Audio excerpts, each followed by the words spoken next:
He was all about brand and attitude, but the two things Mark McInnes worked towards were the two things he'd eventually destroy. McInnes was the CEO of David Jones, and a sex scandal would see him topple from the top job to become an unemployed father. In some ways, 2010 was a shocker for this retail whiz, but can he make a comeback?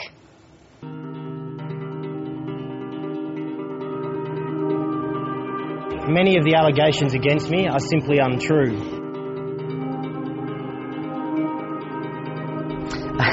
Anus horribles. No, horrible year. A career-destroying year for Mark. Someone in a position of power like that should not be taking advantage of his position. In 2010, Mark McInnes' career was over. I just wanted to be treated with respect. 27-year-old publicist Christy Fraser-Kirk accused her boss of unwanted and unprovoked sleazy attention. She took her claims to court and the case turned into a media circus. 45-year-old McInnes spent a lifetime grooming himself for the role at David Jones. He started out as a cadet at Grace Brothers. Retail was his passion and he headed up a number of companies, including Black & Decker. I think it would be fair to say that we have been the most innovative in designing product in Australia in the appliance industry in the last 2 years, and I don't think that's a very well recognised point. We were the first out with a fast toast, which was designed and made here. First out with an urn, designed and made here.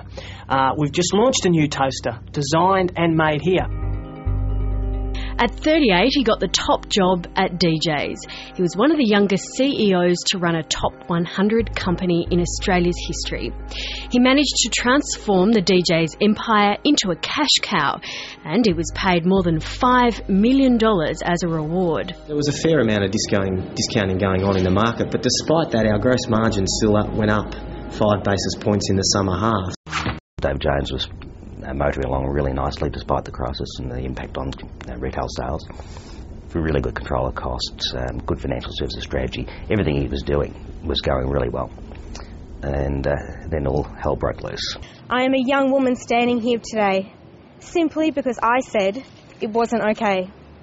Because I said that this should never happen to me or to anyone. What I found astounding was that the company continued for several months to fight the woman in court and not agree to a settlement of at least starting at where he got paid, $1.5 million. As it turns out, I think she got less than that. She wanted $37 million. He got the boot and she settled for $850,000. Most of your customers are female and most of your staff are female, and you have the kind of high-profile incident involving your CEO blow up on you. That is damaging. It's not going to be permanent, but I don't think there's any doubt that Myer experienced some benefits from what happened at their competitor this year. When Mark McInnes left David Jones on Friday, questions were raised about the company's culture. Our research would show, and this is looking at companies generally across Australia, that if you're being sexually harassed, the chances are it's happening to someone else in the organisation. He's paid an extremely high price for a mistaken judgment.